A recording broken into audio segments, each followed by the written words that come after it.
Bonjour tout le monde, merci d'être venu.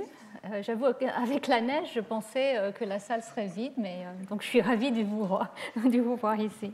Voilà. Et donc le titre de mon cours cette semaine, c'est censé être focalisé sur le chromosome X inactif, mais puisque j'ai pris un peu de retard la semaine dernière sur les aspects compensation de dose, vous allez voir que je commencerai avec ça et ensuite on va parler du X inactif et de toute façon la semaine prochaine on va continuer à parler du X inactif. Voilà. Donc je voulais faire un résumé de tout ce qu'on a discuté la semaine dernière. Donc tout d'abord, je vous avais parlé des avantages de la reproduction sexuée par rapport à une reproduction asexuée. Donc pourquoi la détermination de sexe a évolué, du coup, les avantages de cette reproduction sexuée qui permet donc la création des nouveaux êtres à chaque génération, le brassage des génomes. Et donc, pour la détermination de sexe, je parlais un petit peu des mécanismes divers qui existent, et plus on regarde dans la nature, plus on trouve. Donc, il y a la détermination qui est non génétique, donc qui est dictée par l'environnement, et de plus en plus, on réalise que ça c'est assez fréquent. C'est très souvent dépendant de température, comme par exemple chez les reptiles, certains reptiles.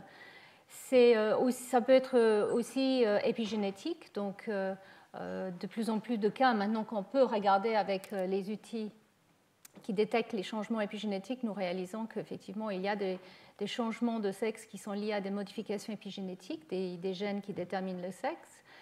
Donc je vais vous parler plus de ça peut-être à la fin du cours. J'avais en fait rajouté 2-3 diapos, mais je me suis dit que je ne vais jamais terminer si je continue comme ça. Donc voilà, c'est fascinant, mais je vais me restreindre. Donc la déterminaison génétique, c'est la manière la plus étudiée parce que nous avons pu identifier les locus et maintenant les gènes qui sous-tendent cette déterminaison génétique. Et en particulier, chez les mammifères, effectivement, nous savons maintenant que le facteur qui détermine le sexe mâle est SRY, ce facteur de transcription qui est absolument crucial pour déclencher la différenciation vers la sexe masculine. Et donc l'évolution de ce gène, comme je l'ai décrit un peu la semaine dernière, souvent ces gènes sont la source de ces gènes de détermination de sexe sont des gènes autosomales et qui sont utilisés, réutilisés différemment. Et donc dans ce cas-là, c'était le gène SOX3 qui est sur le chromosome X, bien sûr, chez les eutériens, mais qui se trouve sur des autosomes dans d'autres organismes, et c'est un gène qui peut être réutilisé quand une nouvelle vague de détermination de sexe peut arriver.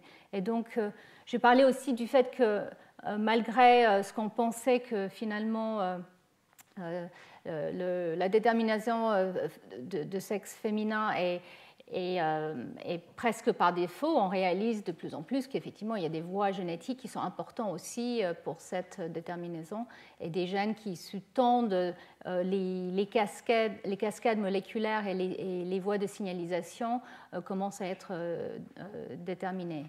Et j'ai discuté un tout petit peu de cet équilibre qui est très délicat entre les voies masculines et féminines qui sont présentes non seulement, et importantes non seulement au cours du développement, mais même chez l'adulte. Et ça, c'est quelque chose qui commence à être étudié de manière plus précise que récemment. Et donc, j'ai parlé des chromosomes sexuels qui évoluent justement quand un nouveau gène de déterminaison de sexe arrive. On voit apparaître des chromosomes sexuels dans différents cas.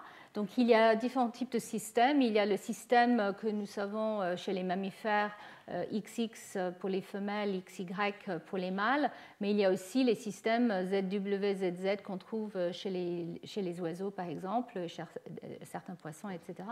Et puis, un autre système, le système UV, qui là est plus lié à une haploïdie, diploïdie. Mais j'en ai pas parlé en fait la semaine dernière.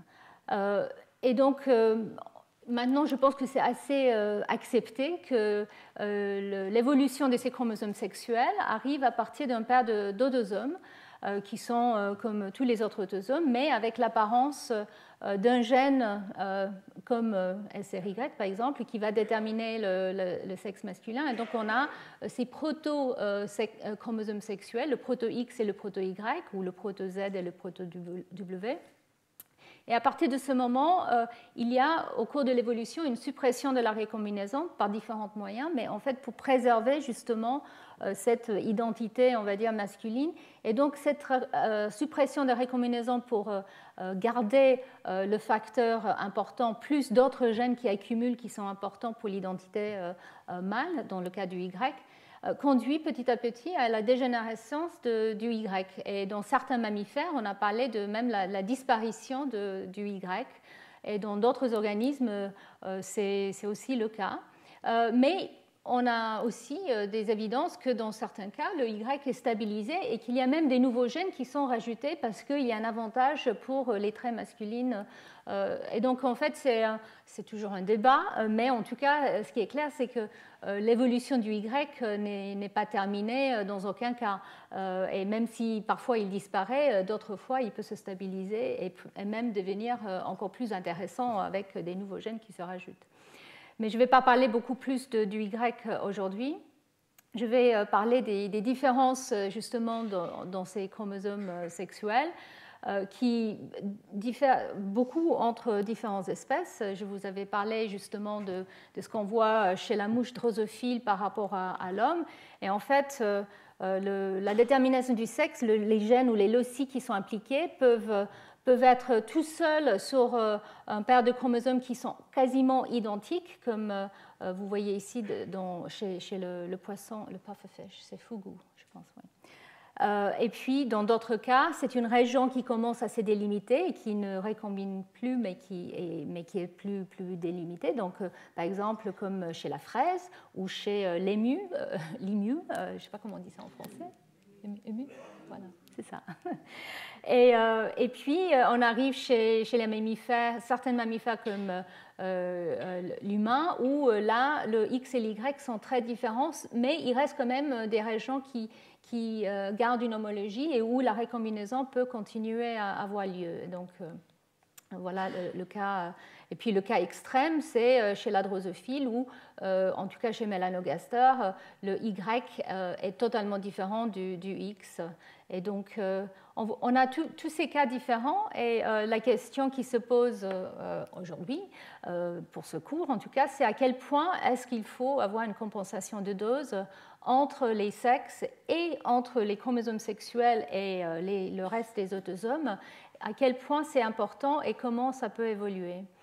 Et donc, j'ai mentionné à la fin du dernier cours qu'effectivement, il y a différentes approches qui ont évolué pour arriver à cette compensation de dose. Alors, je voulais quand même commencer juste avec, j'ai touché sur ce point la semaine dernière, mais je voulais le souligner. Est-ce que c'est important d'avoir la bonne dose des gènes?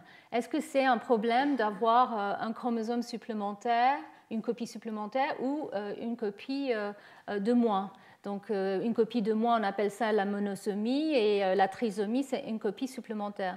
Donc, je vous avais déjà parlé la semaine dernière de la trisomie 21, qui est la seule trisomie qui est viable jusqu'à l'âge adulte, et donc c'est le syndrome de Downs.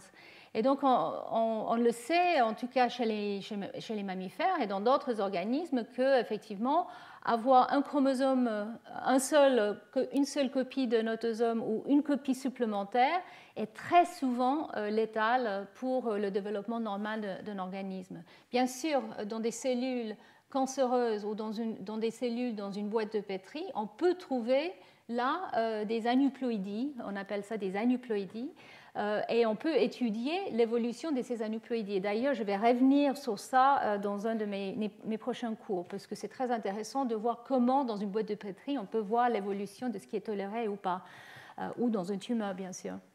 Mais en tout cas, pour le développement normal d'un organisme et de la reproduction, il faut avoir la bonne dose. Et nous savons que même pour certains gènes, même l'absence d'un gène ou une copie supplémentaire peut poser des problèmes. On appelle l'absence d'une copie d'un gène qui pose un problème, on appelle ça l'haploinsuffisance. Donc on pense qu'effectivement, il faut le bon équilibre de production des gènes. Ce n'est pas simplement avoir l'ADN en copie suffisante, c'est bien sûr l'expression de ce gène au bon moment et au bon niveau, c'est-à-dire la bonne quantité de protéines, si c'est un gène qui code pour une protéine, ou d'ARN, si c'est un gène qui produit simplement un ARN. Mais en regardant, on réalise qu'effectivement, il y a certains types d'aneuploïdies qui sont tolérés, en tout cas pour certaines parties du génome. On peut avoir des duplications ou même des absences. Donc on appelle ça des copy number variants, CNV. Et on sait qu'effectivement, ça peut être toléré plus ou moins bien. Ça peut donner lieu à des maladies ou à des syndromes, mais ça peut aussi ne pas donner lieu à un phénotype quelconque. Et donc, en fait, on réalise qu'il y a des mécanismes, des stratégies de compensation de dose qui existent dans les organismes et dans les cellules. Et par exemple, même pour la trisomie 21, nous savons que quand on regarde le niveau d'expression des gènes, il n'y a que 200 ou 250 gènes sur ce petit chromosome. Et nous savons qu'il y a certains qui montrent une augmentation de 1,5 fois quand il y a 3 copies, comme attendu, mais il y en a d'autres où on ne voit pas cette augmentation. Donc ça veut dire qu'il y a une manière de compenser, de tamponner cette surexpression. Donc ça, c'est quelque chose qui intéresse beaucoup, bien sûr, les chercheurs maintenant. Pourquoi certains gènes arrivent à avoir ces mécanismes de tamponnage et d'autres pas. Et ce qu'on réalise, par exemple, avec la trisomie 21, c'est effectivement, on voit que non seulement les gènes du chromosome 21 sont touchés, mais bien sûr, d'autres régions du génome sont touchées, parce que les produits des gènes de ce chromosome 21 codent pour des facteurs, des protéines ou des ARN, des micro-ARN qui peuvent réguler d'autres parties du génome. Donc on perturbe quand même l'expression de tout le génome. Mais on a aussi une compensation, clairement. Dans le cas des individus avec la trisomie 21, les individus sont quand même relativement en forme, malgré ces symptômes. Donc on sait que pour certains gènes, c'est très important d'avoir une compensation de dose, et il y a des mécanismes qui ont évolué, pour d'autres pas. Alors, dans le cas des chromosomes sexuels, au cours de l'évolution, l'idée, c'est qu'effectivement, le X et le Y commencent à être de plus en plus divergents. Et comment tolérer une seule copie du X chez le mâle, 2 copies chez la femelle, donc un X par rapport à 2 copies de chaque autosome, et puis la différence entre les mâles et les femelles. Donc c'est à 2 niveaux que cette question de compensation de dose se pose. Et je vais passer beaucoup de temps cette semaine en parlant de ça. Donc je vais venir sur les 2 premières, historiquement, quels sont les 2 premiers exemples de compensation de dose qui ont été décrites. Mais le premier exemple, je l'ai cité déjà la semaine dernière, c'était chez la drosophile. C'était Müller qui a remarqué que pour un gène situé sur le X et qui va varier ou changer la couleur des yeux de la mouche drosophile, les femelles qui ont 2 copies de ce gène et les mâles qui ont une seule semblent avoir la même couleur, alors que dans des situations anormales, mais où on peut avoir 3 copies, on voit qu'il peut avoir une couleur plus accentuée, et quand il y a une seule copie, on a une couleur plus faible. Donc en fait, il a déjà proposé que peut-être entre les femelles et les mâles, il y a une compensation de dose, et c'est lui qui a utilisé ce terme en 1947. Et c'était quelques années plus tard, quelques décennies plus tard, que un scientifique canadien, Barr, a remarqué que dans des cellules femelles de chats, de neurones de chats, et puis ensuite dans d'autres types de cellules, il a remarqué ce corpuscule qu'on appelle maintenant le corpuscule de Barr, qui était hétéropyknotique dans le noyau. Donc l'ADN est marqué ou coloré noir, et vous voyez ce petit point qu'il appelait corpuscules de Barr. Et en fait, c'était Susumu Ono qui avait déjà fait le lien avec la chromatine sexuelle, donc potentiellement le chromosome X. Et donc, il a décrit dans plusieurs papiers, et en particulier, il a décrit ça aussi dans des cellules humaines, soit dans des tumeurs, soit dans des tissus normaux, qu'effectivement, il y a ce corpuscule de Barr qui peut apparaître et parfois peut être en plusieurs copies. Donc, dans des individus ou dans des cellules qui ont plusieurs chromosomes X, on peut voir plusieurs corpuscules de Barr. Et il a fait le lien, effectivement, avec les chromosomes sexuels et la potentielle inertie de ce chromosome, parce que c'était hétérochromatique. Et comme d'autres régions dans le noyau qui étaient connues comme étant un peu silencieux, et c'était déjà étudié, on a couvert tout ça il y a 2 ans dans mes cours, effectivement, il a proposé que peut-être c'était une inertie liée à cette chromatine sexuelle. Et il a même justement parlé de cette différence fonctionnelle entre 2 homologues, 2 X, qui peuvent être identiques dans la même cellule, alors qu'il y en a un qui semble avoir ce problème énigmatique qui était cette présence de 1 qui était plus hétérochromatique. Donc il y était presque. Il avait presque réalisé, peut-être il avait réalisé, mais ce n'était pas dit de manière explicite dans ses papiers. Il n'a pas postulé qu'un des 2 X s'inactive au cours du développement. C'était à peu près en même temps, et c'était la généticienne Mary Lyon qui, elle a fait cette connexion entre le corpuscule de Barr, la chromatine sexuelle, et le fait qu'il y avait un X des 2 qui était sans doute silencieux dans des individus femelles. Donc voici son papier, c'est tout, même pas une page. Hein. Gene action in the X chromosome of the mouse. Pas de figure, à l'époque on ne faisait pas ça, il n'y avait pas de figure. Et puis elle avait vraiment mis les bases de cette proposition qu'un des 2 chromosomes X doit s'inactiver pour arriver à une compensation de dose entre les 2 sexes. D'ailleurs, elle a plus explicitement parlé de compensation de dose 1 an plus tard dans un papier qui était un peu plus grand, plus important. Et donc, l'hypothèse était qu'effectivement, cet X hétéropyknotique que Barr avait remarqué était génétiquement inactif, qu'il pouvait être soit paternel ou soit maternel dans différentes cellules de l'animal. Et alors, je ne sais pas pourquoi c'est ça.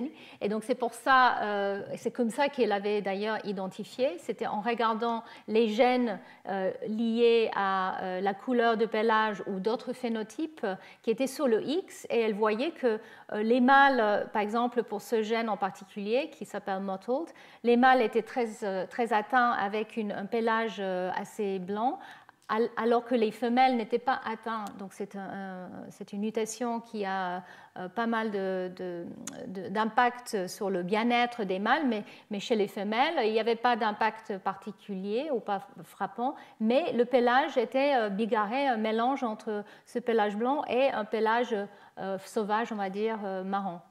Et donc, elle avait proposé que ce gène mutant soit était exprimé, soit il était inactivé en fonction des cellules.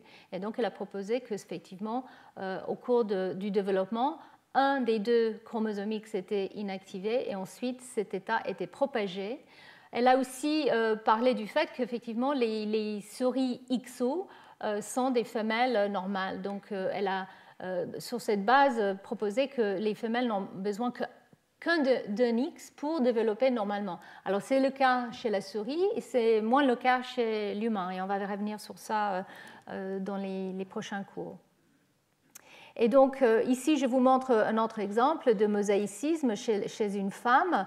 C'est un autre gène que Mary Lyon avait étudié, TABI, et qui est impliqué dans un syndrome qui s'appelle ectodermal dysplasia. Et ici, vous voyez qu'il y a des plages de cellules de la peau de cette femme qui sont affectées et d'autres pas. Et donc, très vite, les chercheurs ont commencé à regarder avec les techniques qui existaient à l'époque, dans les années 60, pour voir comment les protéines dans des cellules se comportaient. Et en fait, et ça c'est quelque chose que je vous avais déjà décrit il y a quelques années, mais ici vous voyez pour un gène qui est sur le X, G6PD, c'est un gène qui est pardon, je ne sais pas pour ça avance, un gène de ménage, on appelle ça, qui est très important dans quasiment toutes les cellules de notre corps. Et donc G6PD peut être en deux formes, deux isozymes, on appelle ça, et on peut les distinguer par électrophorèse, ces deux isozymes. Et donc les chercheurs ont regardé dans des cellules clonales issues de personnes, d'individus, et ils ont vu qu'effectivement on peut avoir soit l'un, soit l'autre, mais pas forcément les deux quand il s'agit d'une cellule clonale en culture. Donc l'idée était qu'effectivement, un des deux allèles est éteint et ceci est stable au cours des divisions cellulaires. Donc maintenant, on peut regarder par d'autres moyens beaucoup plus modernes. On peut regarder les protéines étiquetées de manière fluorescente. On peut aussi regarder au niveau des transcrits, l'ARN qui est produit à partir de ces gènes et qui peut être polymorphe parce que, bien sûr, on a beaucoup de polymorphisme, en tout cas chez l'humain et aussi parfois chez la souris, qui nous permet de distinguer les deux X et les deux allèles de tous les gènes. Et donc, je vais revenir sur ce point tout à l'heure. Et donc, c'était à la suite de cette proposition de Mary Line, qui était juste une hypothèse en 1961, et après elle est devenue une loi, donc on appelle ça la lyonisation du chromosome X. Mais Ono, il avait postulé sur la base de cette proposition et cette inactivation du chromosome X chez les femmes.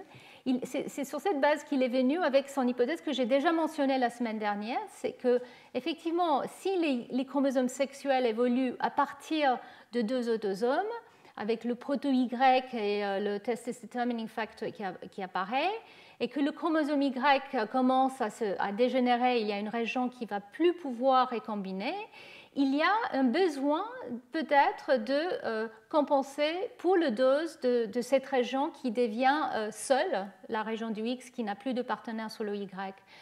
Et donc il a proposé que, bien sûr, il faut inactiver un des deux X pour égaliser les doses entre les mâles et les femelles, mais il a aussi proposé que peut-être il fallait augmenter l'expression de ces régions afin de pouvoir compenser par rapport à tous les autres autosomes qui sont présents dans la cellule. Au cours de l'évolution, que peut-être le X allait augmenter le niveau, la quantité d'expression de ces gènes, justement pour tolérer cet déséquilibre qu'on voit par rapport aux autosomes qui sont, eux, qui restent toujours en deux copies. Et c'est tout un débat. Mais donc, on va venir petit à petit sur ce débat. Mais en tout cas, Ono a proposé ça en 1967 dans ce livre, et c'est quelque chose qui semblait être tout à fait logique. Et voilà, donc ici je le décris plus précisément, qu'avec cette dégradation du Y, il fallait augmenter l'expression de la région qui n'était pas homologue à l'Y, donc qui n'était plus appariée, et qu'il fallait faire ça chez les mâles et les femelles, et donc il fallait dépasser, ou comment dire ça, bypasser, enfin tolérer ça en faisant une inactivation de un des deux chromosomiques chez les femelles. Et c'était ça son point de départ. On savait que ça se passait, mais donc comment le reste était expliqué.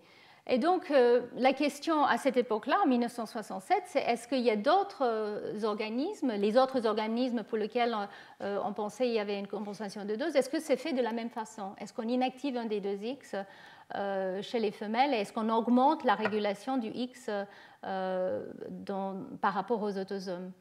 Et donc, pour revenir sur la drosophile, c'était le premier système où la compensation de dose était ensuite étudiée de manière plus détaillée. Donc ici, je vous rappelle, effectivement, les femelles et les mâles, XY, le Y qui n'a plus d'homologie du tout avec le X. Et cette proposition de Müller il devait avoir une compensation. Et donc, les chercheurs ont commencé à regarder. Donc, en 1965, c'était le papier de Mukherjee-Biermann qui étaient les premiers à essayer de regarder le niveau de transcription en marquant de manière radioactive l'ARN qui provenait du chromosome X, c'est en regardant le X dans des cellules mâles ou dans des individus mâles par rapport à l'X dans des individus femelles.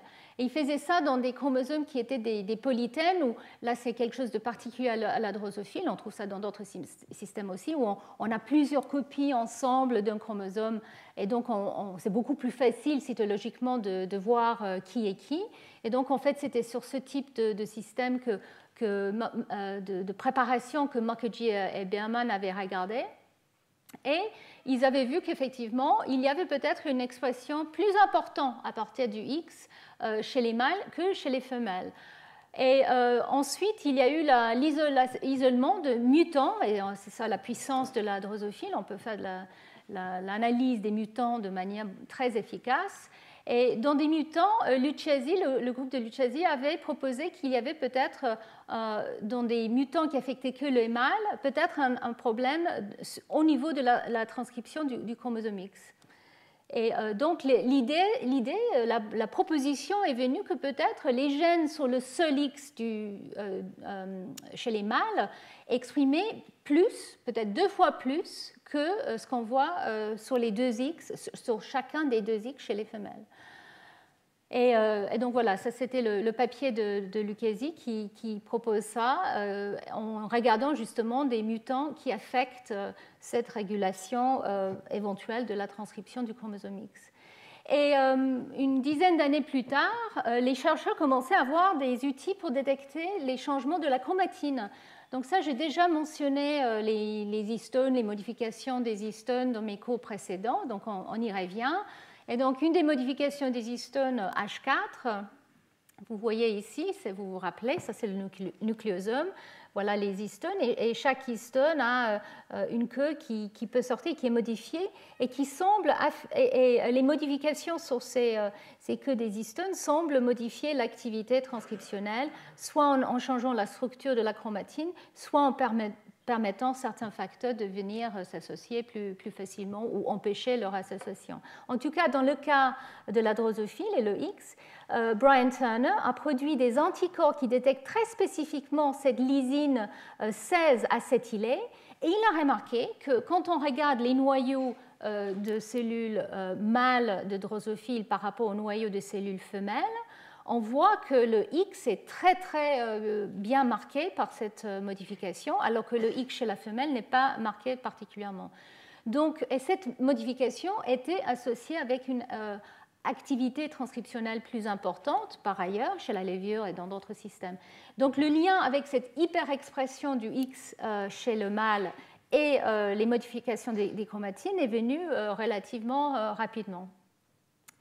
Et donc, qu'est-ce qui se passe? Et c'est là où maintenant, avec les mutants et la biochimie, les chercheurs ont commencé à étudier les cascades qui sont impliquées dans cette probable hypertranscription du chromosome X chez le mâle. Donc déjà, il a été découvert qu'il y a un gène qui s'appelle sex lethal, qui est en fait la clé du déclenchement et de la détermination du sexe et de la compensation de dose chez la drosophile.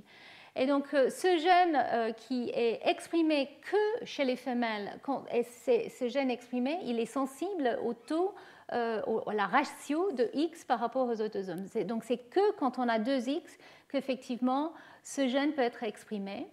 Et il va pouvoir faire 2 choses. Il déclenche la voie de différenciation sexuelle femelle et il va empêcher la constitution du complexe qui va faire la compensation de dose, en inhibant la traduction, l'épissage et la traduction d'une protéine qui s'appelle MSL2. Alors ça, c'est chez les femelles. Chez les mâles, ce gène, il n'est pas exprimé, et donc du coup, cette protéine MSL2 peut être produite et on peut avoir le complexe de compensation de dose, et par ailleurs, le fait qu'il n'est pas exprimé fait que la voie de différenciation sexuelle mâle peut être déclenchée. Donc c'est le même signal au départ qui est sensible au nombre de chromosomes X, mais ensuite qui va définir si oui ou non on devient femelle, mâle, et si oui ou non on aura compensation de dose ou pas. Mais ensuite, bien sûr, les voies sont différentes, les cascades sont différentes. Et donc, cette protéine MSL, en particulier MSL2, a été tout de suite vue comme étant une protéine qui s'associe de manière très forte avec le chromosome X chez les mâles seulement. Comme ce que je vous avais montré tout à l'heure pour la modification de l'histone H4, on voit ici un marquage avec un anticorps pour MSL2 qui est très spécifique. Et puis, il a été découvert que d'autres protéines sont importantes, donc MSL3 et d'autres, et que quand on voit certaines de ces protéines au début de la mise en place de cette compensation de dose, on voit qu'ils s'associent avec certaines régions, en particulier du chromosome X. Et quand on délète certaines des protéines, on voit qu'il y a une association, mais pas une propagation aussi importante. Donc, je ne vais pas rentrer dans tous les détails de la compensation des doses chez la drosophile, mais je vais vous montrer que, effectivement, le complexe est maintenant assez bien compris. Il y a plusieurs protéines, y compris MSL2 dont je vous avais parlé, qui est ici. Aussi des ARN non codants, les ARN ROX, qui sont associés avec la fixation et la stabilisation du complexe sur ce chromosome X chez les mâles. Et ce complexe ne peut se former que si MSL2 est produit. Si MSL2 n'est pas produit, certains des facteurs qui sont impliqués de son complexe sont présents, mais il ne veut pas se former en complexe et aller se fixer sur le chromosome X. Donc chez le mâle, on a le complexe. Et chez les femelles, on a certains des facteurs, mais ils ne sont pas en complexe, ils ne peuvent pas aller se fixer sur le chromosome X. Et en particulier, il y a une protéine MOF qui, elle, est une histone acétyltransférase. C'est cette protéine qui est déposée pour acétyler histone H4, la lysine 16 que je vous avais montré tout à l'heure. Et puis, il y a d'autres facteurs qui ont aussi des activités kinases et autres. Je ne vais pas rentrer dans tous les détails, mais en tout cas, l'idée, c'est que quand ce complexe est présent, il va aller se fixer sur le seul chromosome X qui est chez les mâles.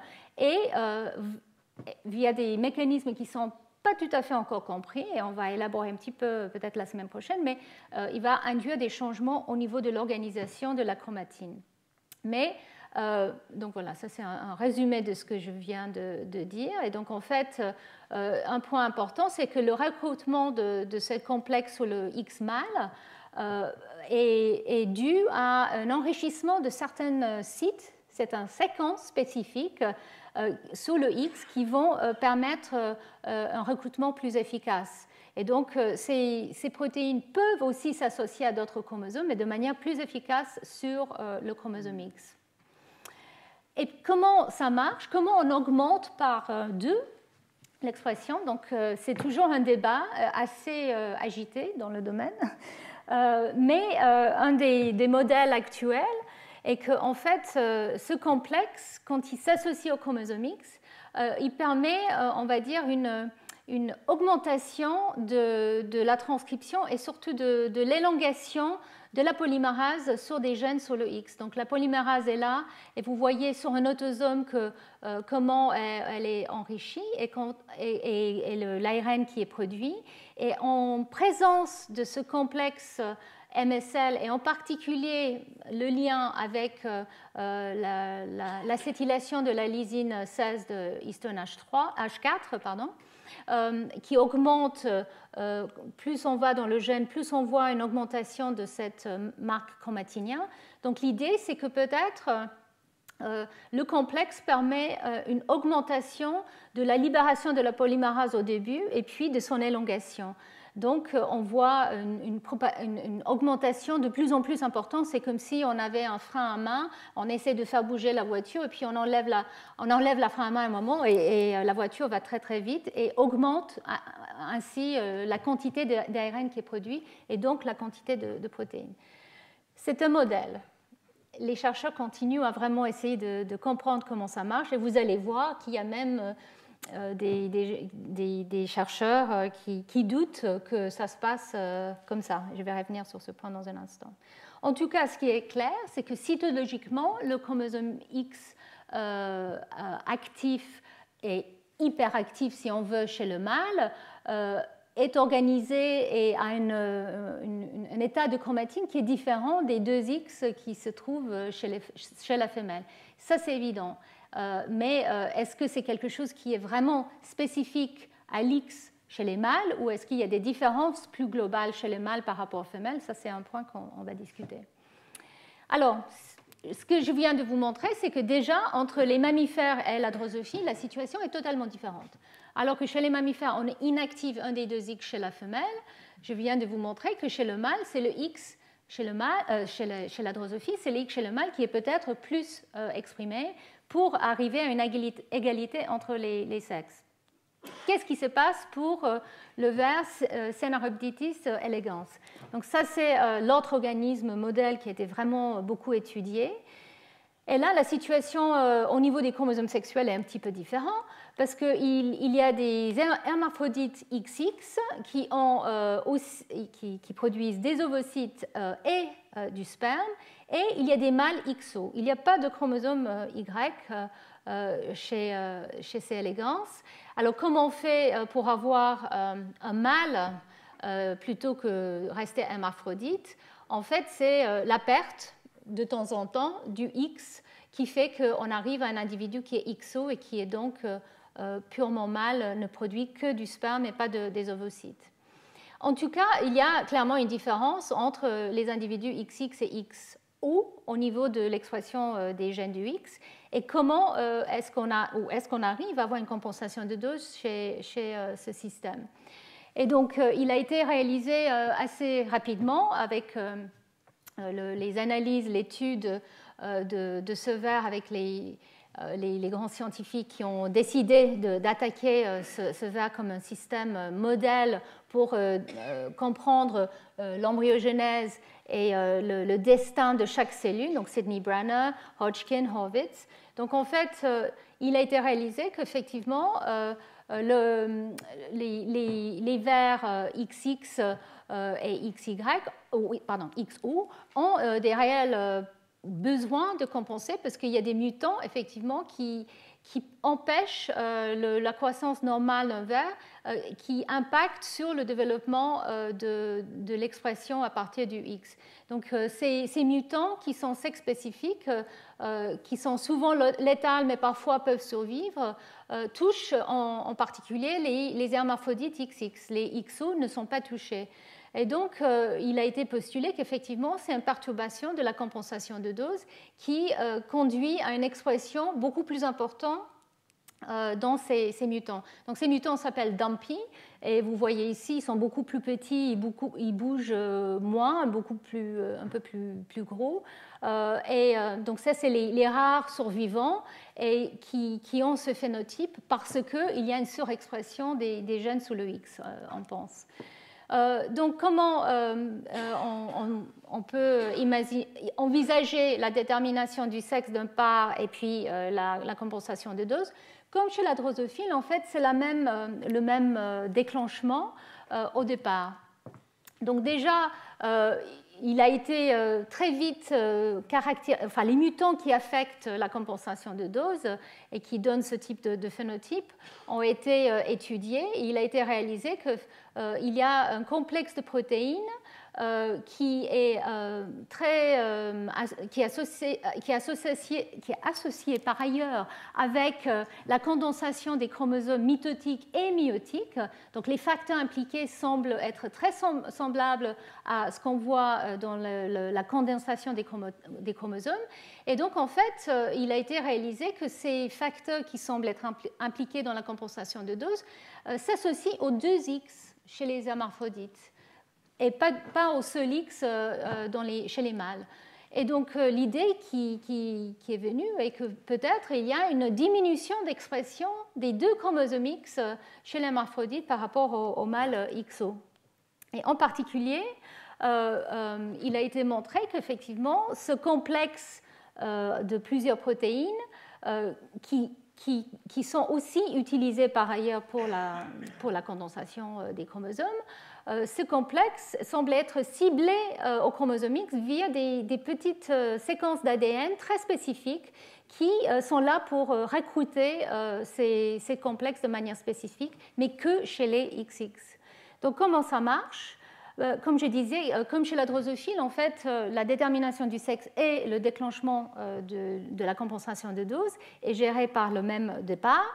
Donc ici, il s'agit de la protéine CDC2 qui semble être, qui n'est pas exprimée de manière maternelle, c'est-à-dire la protéine n'est pas présente dans l'œuf fécondé, mais qui commence à être exprimée, la protéine est présente environ à 40 cellules. Ici, vous voyez l'expression, la présence de cette protéine qui est présente sur les 2X dans des embryons précoces.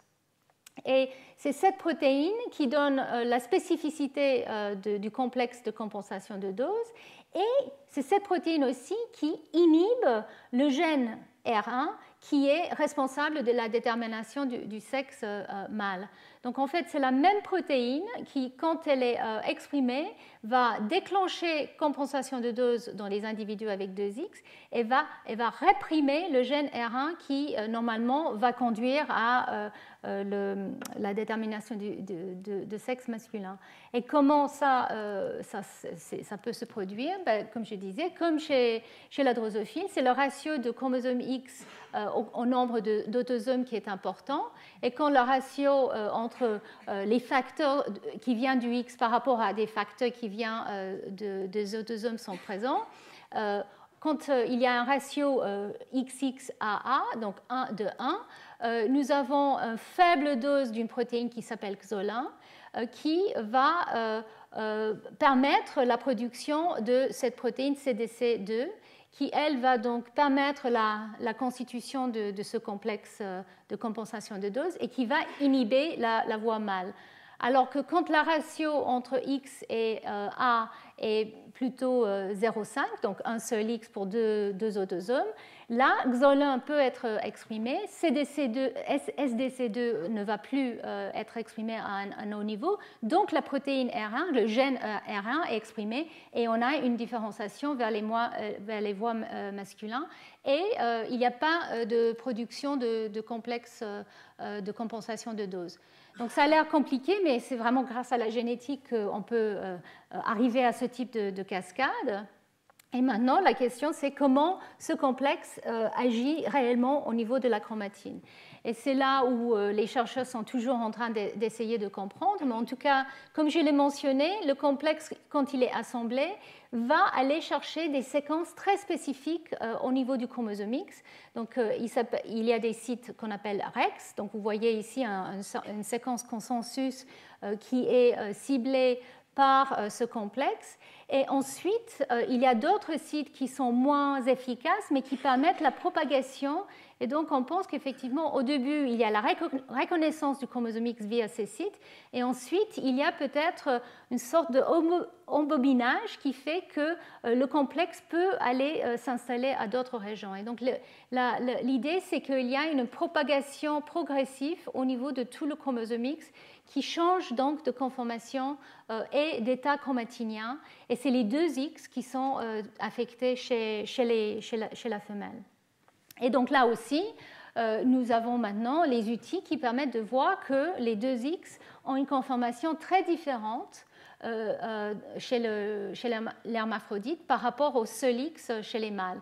Et là aussi, je vais vous parler de cette formation, de cet état, on va dire, ce n'est pas l'hétérochromatine pure, mais c'est quand même une chromatine qui est moins active par moitié que le X qui est celle chez les mâles.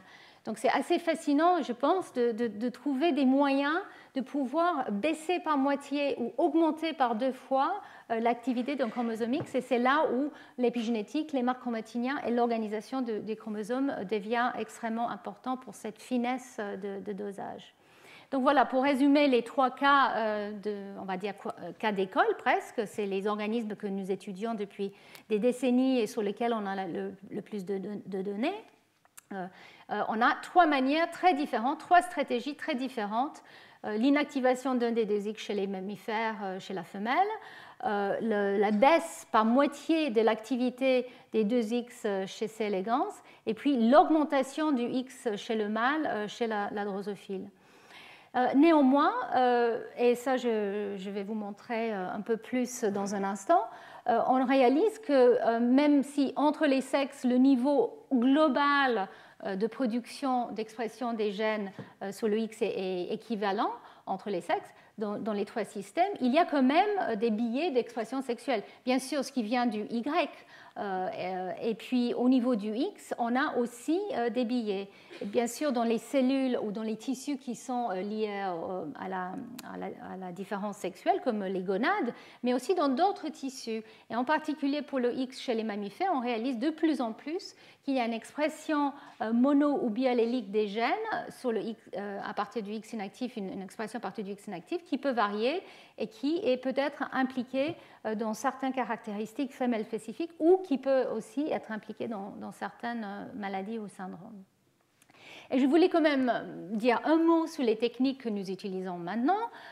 Donc, en fait, et pourquoi c'est un sujet qui reste quand même assez controversé, à quel point on a une compensation de dose pour les chromosomes sexuels.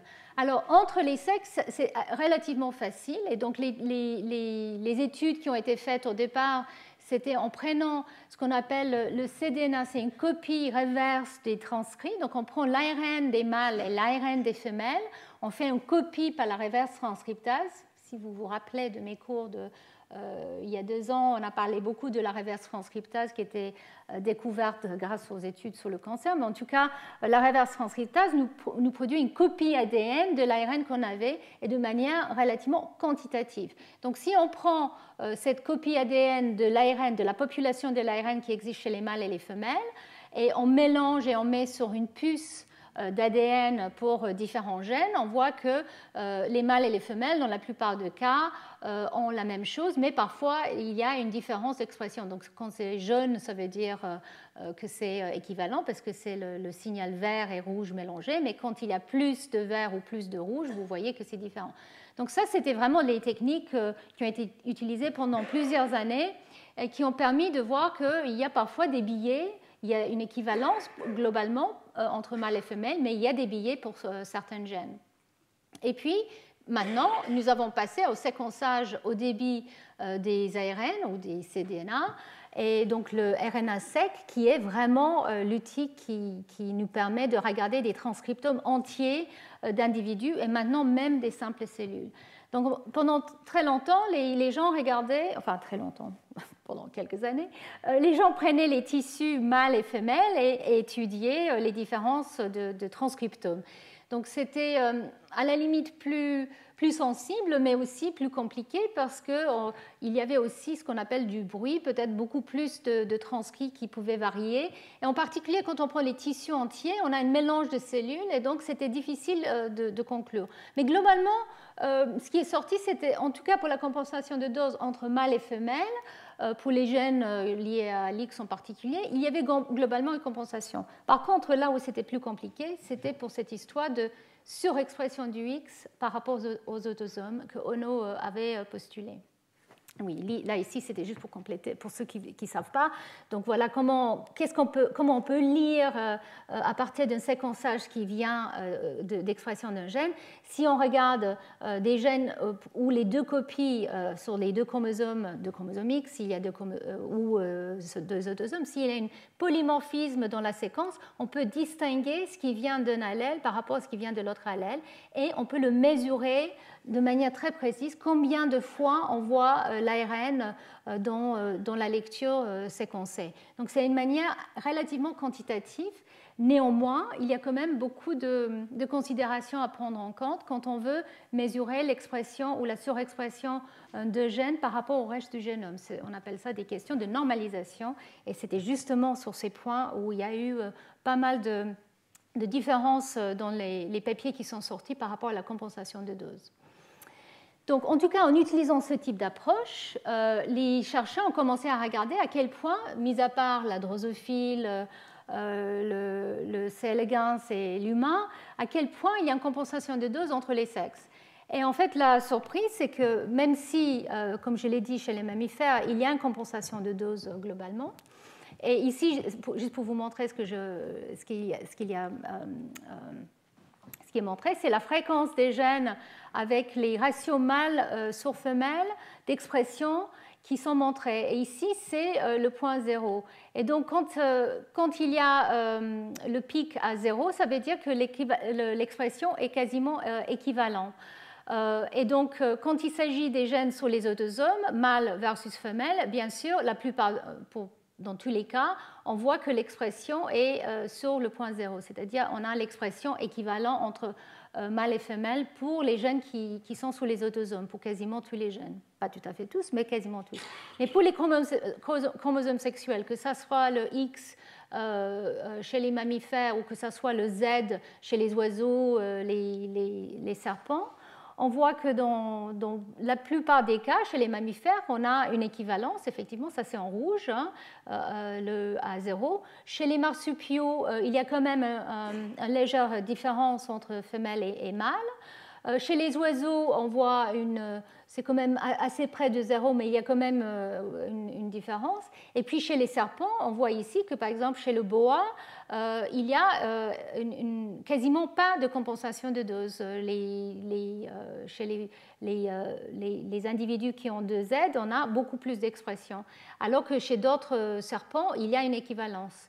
Donc en fait, la question de compensation de dose entre les sexes est beaucoup plus compliquée qu'on imaginait, juste en regardant l'humain ou la drosophile. Il y a une compensation de dose entre les sexes pour la plupart des mammifères, mais pas toutes. Et c'est assez partiel pour les oiseaux. Et entre les serpents, ça peut varier beaucoup. Et en particulier, pour le boa, effectivement, le chromosome Z n'a pas vraiment divergé du chromosome W. Et donc, en fait, il n'y a quasiment pas de compensation. Donc, en fait, il est clair que ça varie énormément en fonction de la taille des chromosomes sexuels et en fonction des organismes. Et ici, c'est juste pour vous montrer encore les mammifères où, même si chez l'humain et la souris, les études suggèrent que la compensation de dose affecte quasiment tout le chromosome, et chez les marsupiaux aussi. Par contre, chez le platypus et les monotrèmes, on voit qu'il y a une compensation quasi incomplète et qui est très variable entre les gènes. Donc en fait, cette compensation de dose à l'échelle de chromosomes sexuels est probablement plutôt une exception qu'une règle. Donc, si je reviens sur l'hypothèse d'Ono, je vous avais montré ça la semaine dernière. L'idée, c'est à partir de 2 autosomes, les chromosomes sexuels et la dégénération du Y, petit à petit, il y a un besoin d'augmenter l'expression du X dans des individus XX, XY. Et donc, cette compensation de dose, je l'ai déjà dit, mais je voulais quand même être sûr que vous avez compris. Il s'agit de 2 formes qui sont souvent confondues. Un, c'est d'équilibrer le niveau d'expression entre les sexes, les individus qui sont mâles et femelles. Et ça, on en a parlé. L'autre, c'est peut-être d'équilibrer le niveau d'expression par rapport aux autosomes au cours de l'évolution. Et c'était là surtout que l'hypothèse d'Ono était un peu aventurière, on va dire. Et donc, est-ce qu'il y a réellement des évidences qu'il y a une surexpression de l'X par rapport aux autosomes chez le mâle ou même chez le femelle dans différents organismes. Donc chez la drosophile, ça semble être le cas le plus simple parce qu'effectivement, c'est là où la compensation de dose entre les sexes est faite et donc la compensation de dose par rapport aux autosomes peut être aussi faite. Mais en fait, ça reste très controversé. Et de plus en plus d'études maintenant qui peuvent regarder le transcriptome entier réalisent que c'est pas évident qu'il y a réellement une surexpression du X qui peut être compensée par une inactivation d'un X chez les femelles et une baisse d'expression des 2 X chez les hermaphrodites chez C. elegans. Et donc, les études ont été menées à plusieurs niveaux, mais je voulais revenir sur la drosophile où là on a l'impression que c'était évident que c'était acquis vu toutes les données qui ont été publiées. Et je voulais revenir sur une hypothèse alternative par rapport à la compensation de dose chez la mouche drosophile. En fait, ça s'appelle l'hypothèse inverse. Et ce que Jim Birchler, qui est le scientifique qui qui a formulé cette hypothèse, a réalisé, en regardant des mouches, et là il s'agit de ce gène qui affecte la couleur des yeux, le mini-white, qui est sur le X dans ces individus, chez un mâle, chez une femelle ou chez ce qu'on appelle une métafemelle, qui a 3 X, et dans chacun de ces individus, un seul X porte ce gène qui produit cette coloration. Et donc, il a remarqué qu'effectivement, chez le mâle, il y a une coloration plus importante quand ce gène est sur le X que par rapport à la femelle quand il y a une seule copie. Dans le cas de Müller que je vous avais montré tout à l'heure, il y avait 2 copies. Donc là, on parle d'une seule copie, donc un X chez la femelle et un X, le seul X chez le mâle. Et on voit qu'il y a une coloration plus importante chez le mâle et moins importante chez la femelle. Et chez les métafemelles, où il n'y a pas de complexe MSL, ni chez la femelle, c'est encore moins important. Donc ça veut dire qu'il y a une compensation de dose, peut-être, qui n'a rien à voir avec le déclenchement du complexe MSL. Et par ailleurs, Birchler a aussi regardé des mouches, et ce n'est pas que lui, en fait, c'était Stein dans les années 60, où ce gène est sur un autosome cette fois-ci, donc en 2 copies, chez un mâle, chez une femelle et chez une métafemelle. Et là, pareil, alors que le gène n'est même pas sur le X, il voit que c'est beaucoup plus exprimé chez le mâle que chez la femelle ou encore moins chez la métafemelle.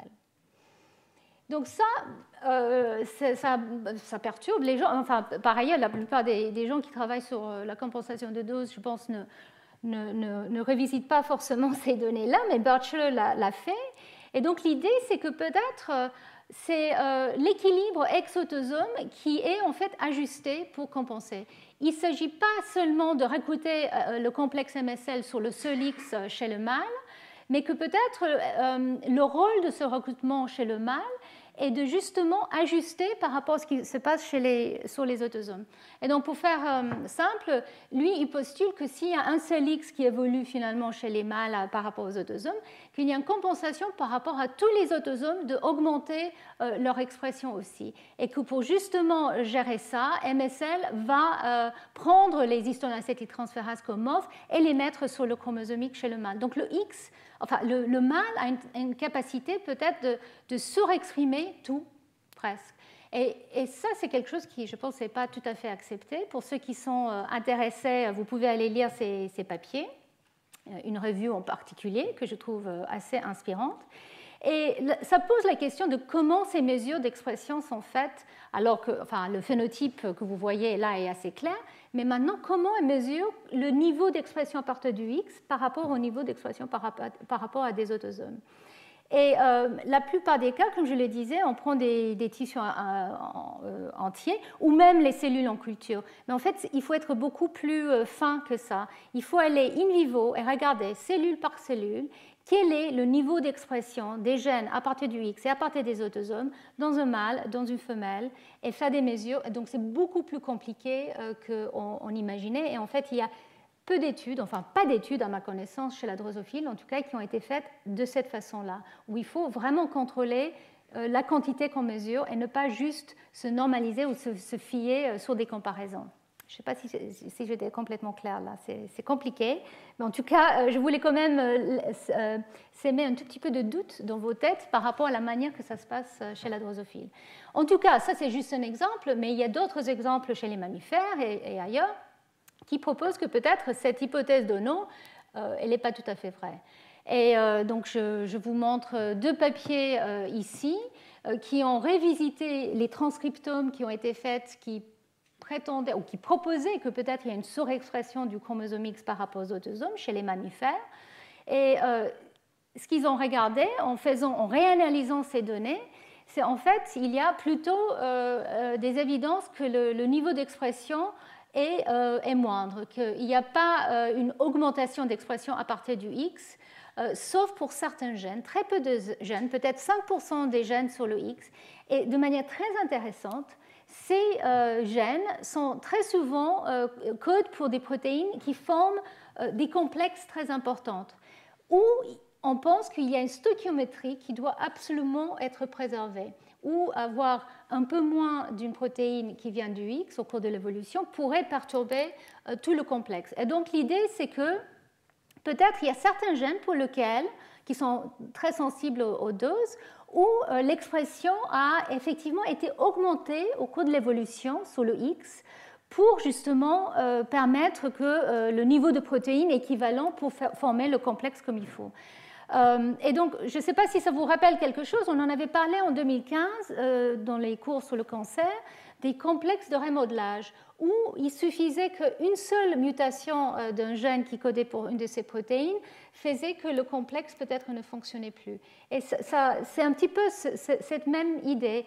Une copie de moins fait un peu moins de protéines et peut perturber complètement le complexe. Donc l'aploinsuffisance est très importante. Et là, vous ne le voyez pas, mais dans un papier par ce groupe français d'ailleurs, ils ont regardé quels sont les gènes en fait, qui sont plus sensibles au dosage. Et en cherchant les gènes qui font partie des complexes protéiques importantes, avec plus que 7 membres, ils ont vu que là, effectivement, il y a une surexpression sur le X de ces gènes, mais pas des autres. Et quels sont ces facteurs? Bon, ben, je ne sais pas si ça vous dit quelque chose, voilà, je vous les mets, mais il y a beaucoup de ces facteurs qui, soit ils ont un homologue sur le Y, mais pas forcément. Et par exemple, pour ce facteur-là, il est impliqué dans justement un complexe chromatinien. Et donc, je vous montre ici. Voilà le complexe, ça s'appelle le complexe NERD. En fait, ce facteur, il est présent dans plusieurs complexes qui sont importants pour le remodelage de la chromatine. Et clairement, lui, il semble être beaucoup plus sensible. Il est codé par un gène sur le X et son expression est augmentée justement pour être sûr que chez les mâles et chez les femelles, et par rapport aux gènes, les protéines qui sont exprimées à partir des gènes sur les autosomes, nous avons toujours les bonnes doses. Donc ça a l'air compliqué, mais en fait c'est assez raffiné, je trouve. Au cours de l'évolution, il faut quand même garder en compte, certaines choses doivent être bien conservées, et c'est surtout ces complexes on ne peut pas les réinventer, il faut garder la bonne stoichiométrie.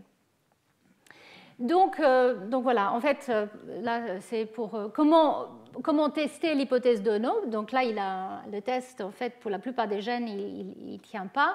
Donc il y a d'autres chercheurs, je pense que je ne vais pas rentrer trop dans les détails, mais une autre manière de tester l'hypothèse d'Ono, c'est de regarder par rapport aux gènes ancestrales, avant que les gènes deviennent les gènes sur le X ou le Y chez les mammifères, par exemple. On peut les chercher, ces gènes, sur les autosomes, par exemple, chez le poulet. Maintenant qu'on a les séquençages des génomes, on peut aller regarder et on peut étudier les transcriptomes pour voir si ces gènes, par rapport aux gènes sur les autosomes chez le poulet et par rapport à leur expression chez les mammifères, est-ce qu'on voit une expression plus importante quand ils sont sur le X? Et là, globalement, la réponse est non, sauf de manière intéressante, et ça c'est l'étude, alors je pensais, je sais pas la référence, pardon, donc c'est le laboratoire de Kaisman, donc Julien et al., ils ont fait cette analyse, et ils ont montré que, par exemple, chez les marsupiaux, effectivement, les gènes sur le X semblent être quand même un peu plus exprimés par rapport aux gènes qui étaient ancestrales sur les autosomes chez le poulet. Par contre, chez les mammifères placentaires ou eutériens comme nous, il ne semble pas que ça soit le cas, sauf pour certains gènes très précis. Et par contre, ils ont détecté que peut-être il y a une répression, une répression de certains gènes autosomales qui interagissent avec les gènes liés à l'X. Donc peut-être il y a une compensation côté autosomal qui a évolué chez les mammifères avec l'évolution des chromosomes X, les gènes sur le chromosome X. Et en particulier, chez C. elegans, le ver, où là on sait que la compensation de dose entre les sexes c'est par cette baisse d'expression au niveau de X, là pour le moment il n'y a pas de l'évidence convaincante que effectivement le X a été surexprimé au moment de l'apparition des sexes différents. Donc cette hypothèse d'Ono reste très controversée. Mais en tout cas, pour les mammifères, il semblerait quelques gènes très sensibles au dosage sont effectivement compensés au niveau de leur expression par rapport aux autosomes. Et comme vous allez voir dans les prochains cours, différents gènes montrent des besoins de compensation différents au cours du développement et dans différents tissus. Donc là, une grande question, je ne sais pas si je vous ai perdu, mais en tout cas, est-ce que la compensation de dose est importante ou pas? Donc la question que nous, on se pose depuis pas mal de temps chez la souris et chez l'humain, est-ce que la compensation de dose et l'inactivation du X est importante? Donc là, je vais vous parler un tout petit peu des types d'études que nous faisons pour essayer d'aborder la question chez les mammifères de manière plus précise. Est-ce qu'au cours du développement, c'est important d'avoir une seule dose du chromosome X exprimée ou est-ce que 2 doses peuvent avoir un problème? À quel moment c'est important et quels sont les gènes qui sont vraiment critiques? Et donc là, je vous montre la même diapositive que la semaine dernière, le karyotype, l'homme, la femme, les 2 X très différents de taille, chez l'humain en tout cas 1300 gènes, entre 50 et 100 gènes sur le Y, ça dépend à qui on parle. En tout cas, l'hypothèse de Mary Line, qui maintenant est une réalité, c'est qu'un des 2 X est inactivé et propagé. Et donc, est-ce que tous les gènes doivent être inactivés? Est-ce que c'est important que tous les gènes soient inactivés et il y a une compensation de dose? Ou est-ce que certains gènes ne sont pas si sensibles et d'autres pas? Donc chez la souris, en tout cas, et puis aussi chez l'humain, en regardant des embryons qui n'ont pas pu se développer, il semble assez évident que l'absence de l'inactivation d'un des 2 X dans un embryon qui a 2 X est létale, assez rapidement. Et donc, ça, c'est des études qui ont été faites dans les années 90 et puis plus récemment par notre laboratoire, et je vais vous les décrire un tout petit peu, qu'effectivement, quand on n'arrive pas à inactiver un des 2 X, en fait, il y a une létalité assez précoce. Et comme je le mentionnais aussi chez l'humain, il a été remarqué qu'effectivement, on ne peut pas avoir 2 X actifs et survivre. Et les individus humains qui sont XO, ça s'appelle le syndrome de Turner, ont des degrés de symptômes plus ou moins importants. Et les chercheurs ont réalisé que c'est très souvent les individus XO chez l'humain ont aussi un mini-chromosome ou un chromosome circulaire, et ils sont mosaïques pour ce chromosome X circulaire, qui portent des gènes, mais qui ne sont pas inactivés. Ils n'ont pas la capacité d'inactiver ce petit chromosome X. Et donc, en fait, les individus avec les symptômes les plus importants sont les individus qui ont un X entier qui est bien actif, et puis un autre mini-chromosome X en circulaire qui, lui, a certains gènes qui sont en double dose. Donc, on sait qu'effectivement, ça semble être important, mais personne n'avait vraiment regardé de manière détaillée à quel moment un embryon meurt et de quoi quand on a une absence de compensation de dose. Donc, je vais vous parler un tout petit peu de ça. Donc, on commence à rentrer dans le vif du sujet de l'inactivation du X. Donc déjà, je voulais quand même commencer en vous décrivant que chez les mammifères utériens, il semblerait qu'une région est clé pour déclencher ce processus. Ça s'appelle le centre d'inactivation. Je ne vais pas en parler en détail aujourd'hui. Et cette région produit un ARN non codant qui s'appelle XIST, et je vous en ai déjà parlé dans le passé. Cet ARN assez magique décore le chromosome X entièrement et déclenche son inactivation. Et donc ça, c'est des études de génétique, de délétion et de transgénèse qui ont défini tout ça. On va revenir un petit peu la semaine prochaine. Mais en tout cas, ici, je voulais juste vous montrer de manière très schématique, effectivement, XIST déclenche ce processus. Comment un des 2 X est choisi pour déclencher ce processus, on va en parler, mais en tout cas, il faut qu'un seul X s'inactive. Si les deux s'inactivent, l'embryon est bien sûr mort. On a vraiment besoin de l'expression de nos gènes sur le X. Mais si XIST n'est pas présent, là, l'embryon meurt aussi. Et donc, quand on fait de l'hybridation in situ à fluorescence pour détecter les gènes qui sont transcrits, ici, je vous montre ce qu'on appelle du RNA fiche, avant ce déclenchement de l'inactivation, les gènes sont exprimés à partir de 2 X. Ici, vous voyez le transcrit naissant à partir d'un gène sur les 2 X Donc les deux allèles en rouge. Et dès que l'ARN existe, commence à décorer le chromosome, dès que le développement commence à procéder, on voit qu'un des deux allèles commence à être mis silencié, réprimé, pour arriver à une expression monoallélique du gène. Donc décore un chromosome X, et c'est celui qui est silencieux ou quasiment totalement silencieux. Et nous savons que ce déclenchement est suivi par une cascade de changements chromatiниens qui font que le X devient hétérochromatique, hétéropycnotique, comme Barr l'avait identifié. Et donc, je vais revenir sur les modifications qui touchent le chromosome X inactif la semaine prochaine. Mais ici, je vous montre de manière très schématique. Voilà, les gènes du X inactif sont décorés par l'ARN existe. Certaines modifications des histones les caractérisent. Il y a la méthylation de l'ADN aussi. Alors que dans la même cellule, le X actif, lui, il a les gènes qui sont exprimés, donc la polymérase sur les gènes, et puis des marques actives de chromatine qui sont associées. Donc la question est à quel moment se passe cette inactivation et est-ce que c'est important quand ça se passe.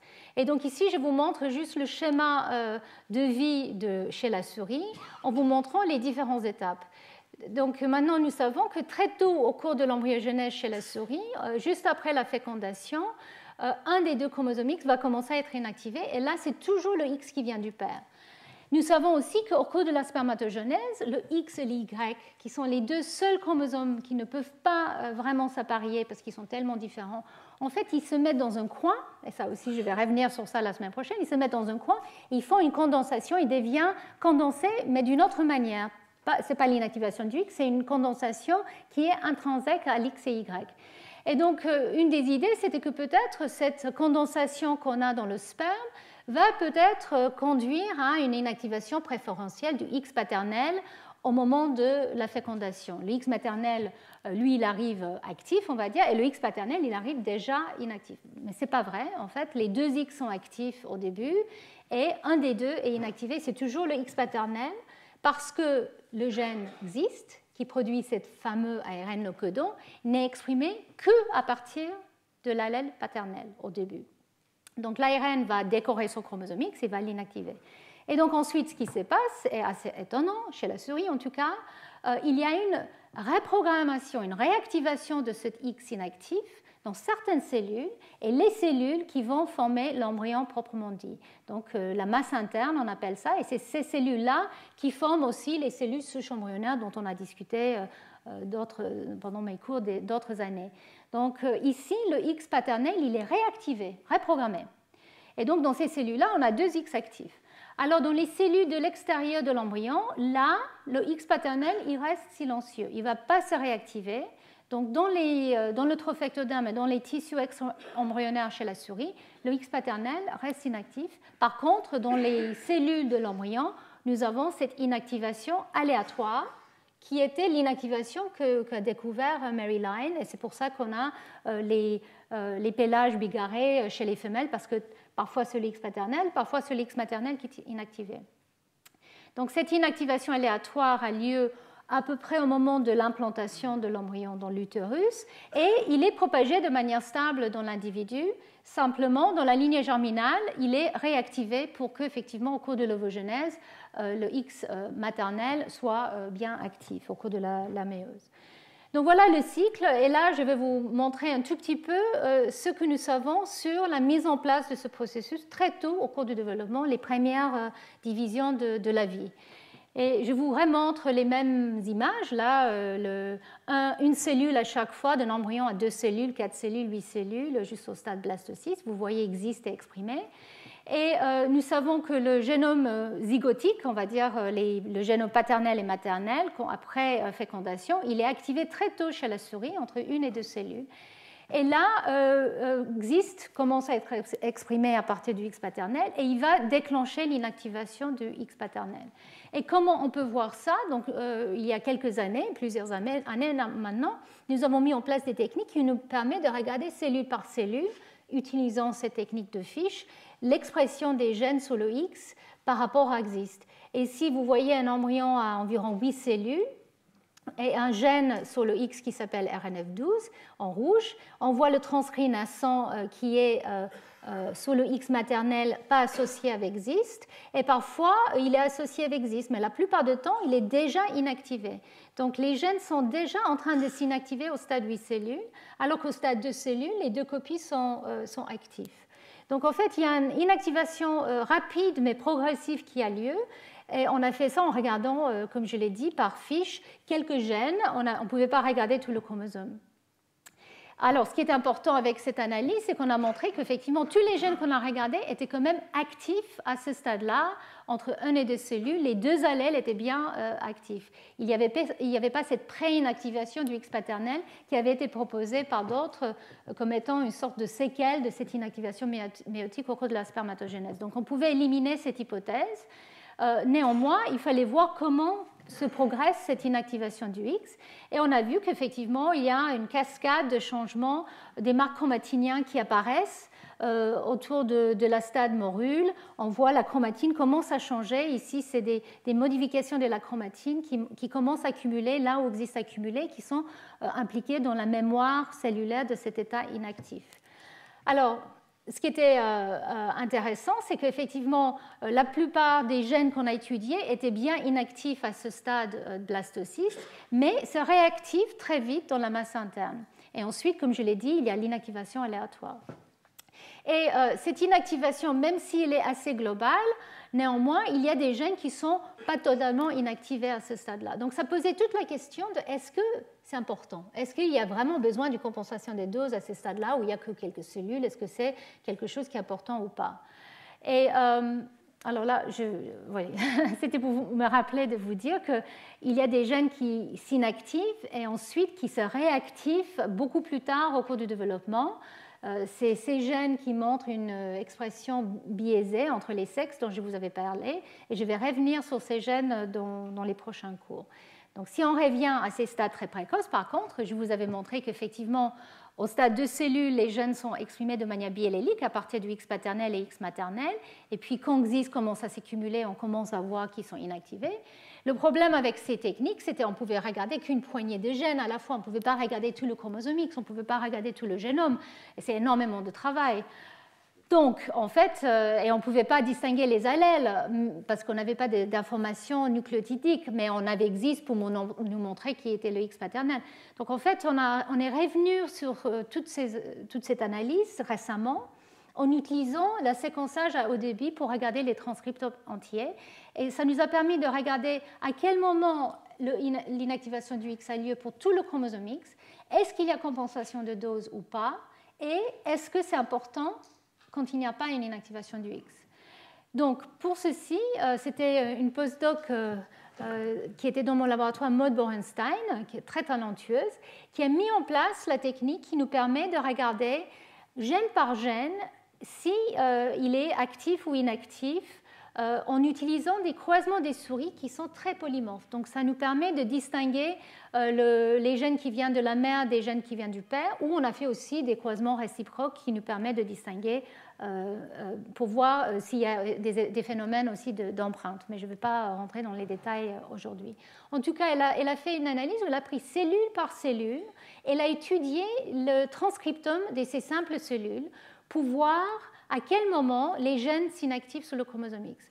Donc, juste pour vous montrer, au niveau des gènes, il y a à peu près une polymorphisme tous les 600 paires de bases sur le chromosome X. Donc, ça nous permet de distinguer quand même pas mal de gènes entre le X maternel et le X paternel. Donc, n'ayez pas peur. Ici, ce que je vous montre, c'est quand même à l'échelle du chromosome. Hein. Donc, ici, ce que je vous montre dans chaque ligne, c'est tout le chromosome X. C'est tous les gènes que nous avons pu étudier pour leur expression qui venaient du père ou de la mère. Et donc là, c'est les croisements que je vous avais dit réciproques.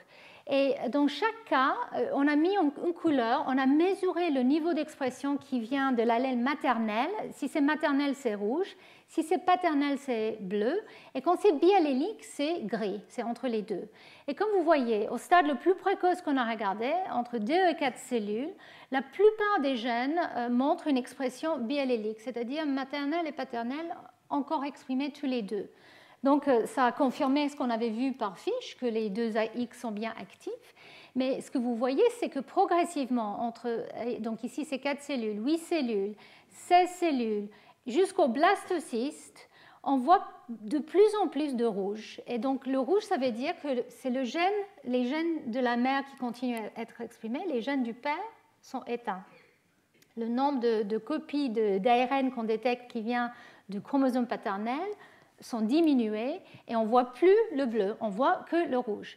Alors, le seul gène pour lequel on voit du bleu tout le temps, vous voyez ici, c'est existe. Existe est toujours exprimé à partir du X paternel.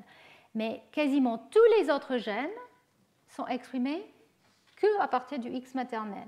Mais comme vous voyez, ce n'est pas total. Il y a quand même un peu de blanc et un peu de blanc, un peu de bleu même. Il y a certains gènes qui sont soumis à l'empreinte, juste pour faire encore un peu de confusion. On ne va pas parler d'eux aujourd'hui, mais en tout cas, globalement, le X devient, on va dire, maternel. Le transcriptome provenant du X devient maternel au stade blastocyste. Donc ça confirmait ce qu'on avait vu.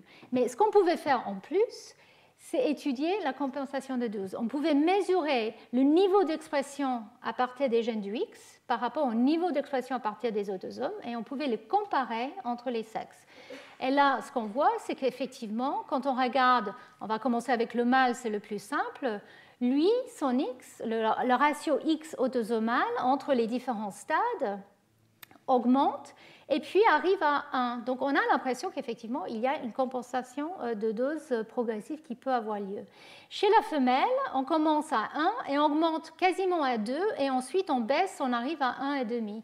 Et donc là, c'est l'inactivation du X qui commence à baisser le niveau d'expression du X à partir des gènes du X. Donc le ratio augmente et ensuite descend. Donc on a pu vraiment regarder si oui ou non il y a une compensation de dose qui se met en place.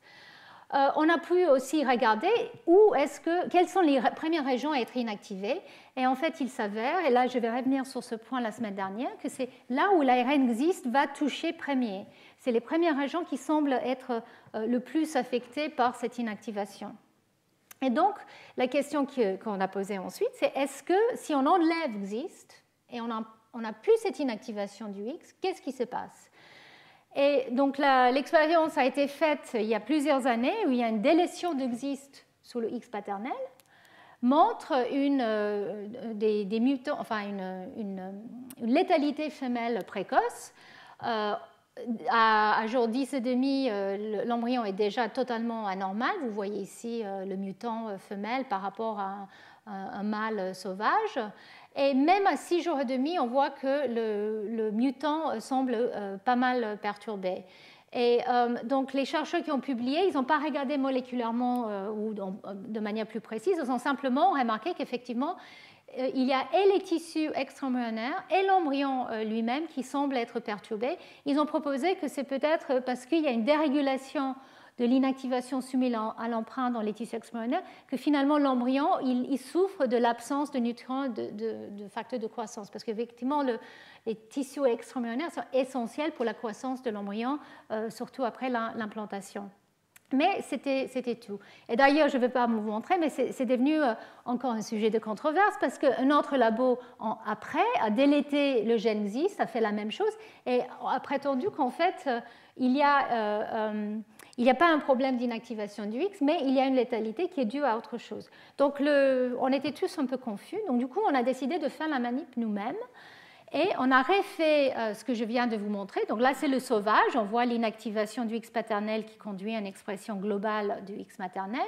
On a refait l'expérience, mais cette fois-ci, on a pris un mâle où on a délété le gène XIS sous le X. Et comme ce qui a été publié, quand on fait cet creusement, les embryons femelles meurent juste après l'implantation. Mais nous, on a pris cellule par cellule et on a lu le transcriptome pour voir qu'est-ce qui ne va pas. Est-ce qu'il y a une inactivation du X ou pas, déjà? Parce que, comme je vous avais dit, il y a un papier qui était sorti dans Nature en prétendant qu'il y avait quand même une inactivation du X. Ici, vous voyez, je pense que c'est assez convaincant, dans les mutants, il n'y a pas du tout d'inactivation du X. Ça reste biallélique, donc entre les deux, jusqu'au stade blastocyste.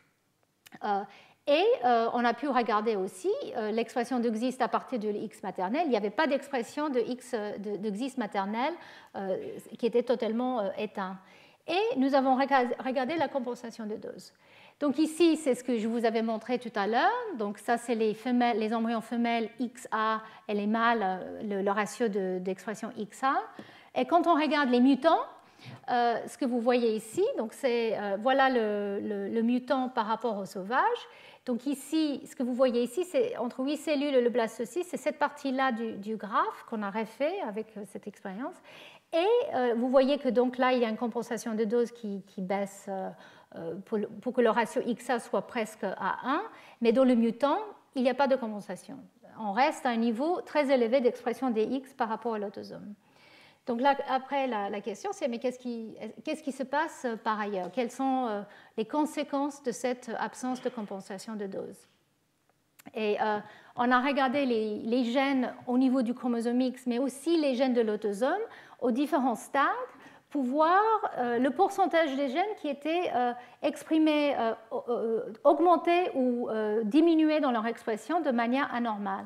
Et nous avons vu que même au stade les plus précoces, on voyait au stade 8 cellules jusqu'au stade blastocyste qu'il y avait une forte dérégulation, non seulement sur les gènes du X comme attendu, mais surtout au niveau des autosomes. Donc une perturbation de l'expression globalement dans ces embryons au niveau transcriptomique.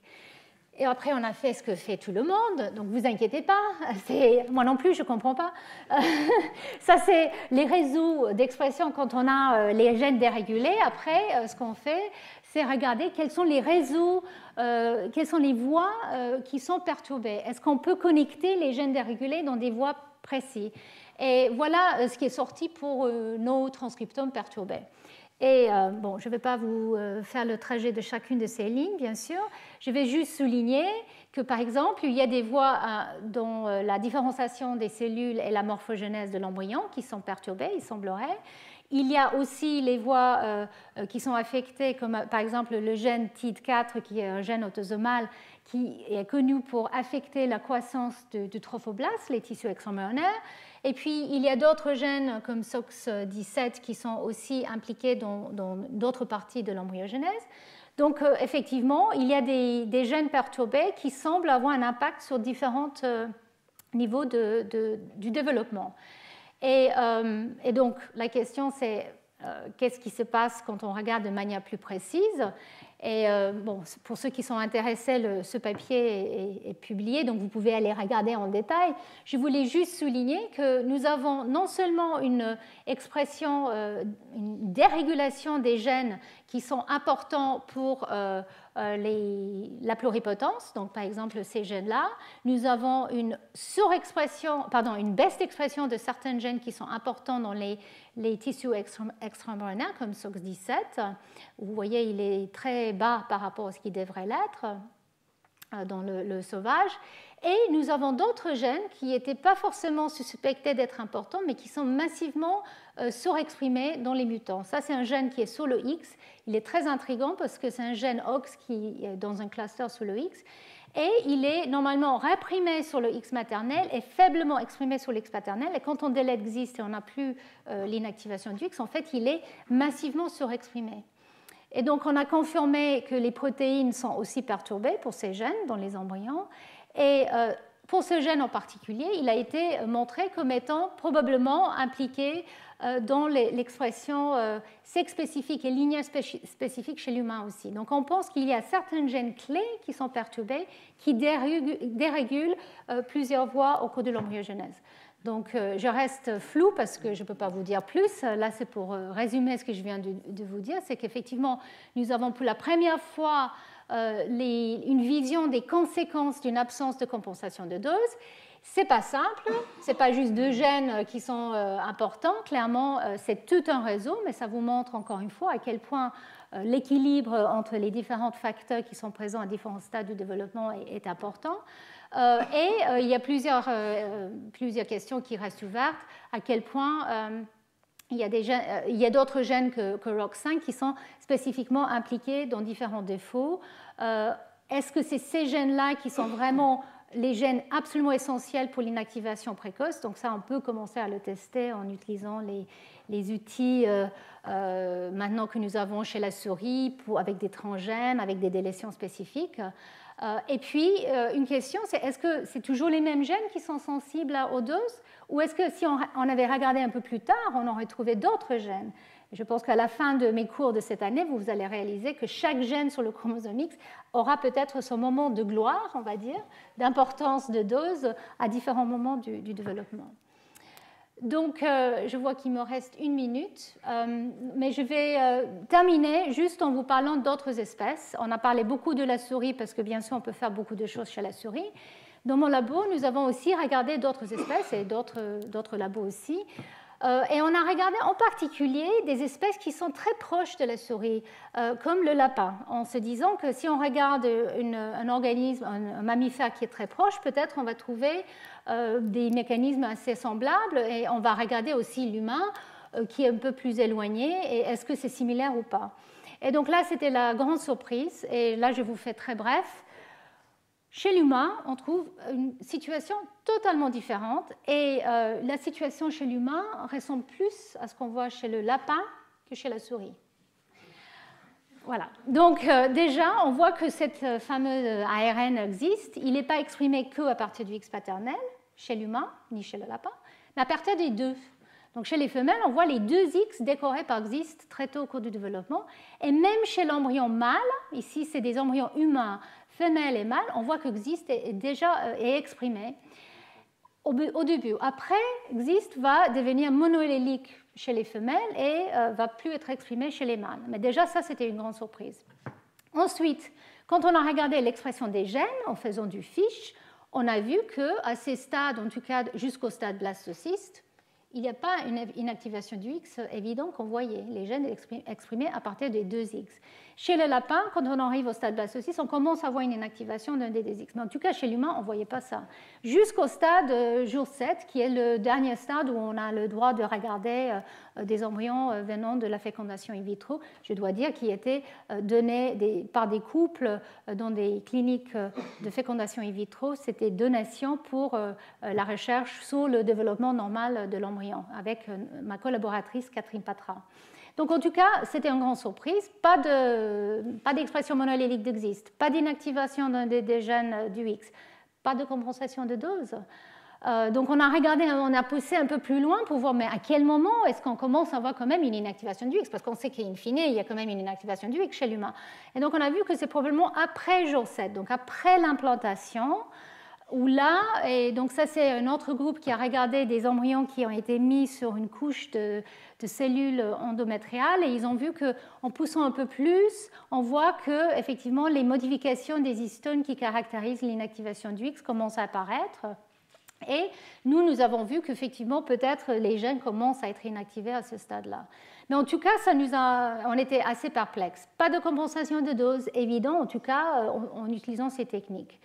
Et des situations très différentes chez l'humain et chez les lapins par rapport à ce qu'on avait vu chez la souris.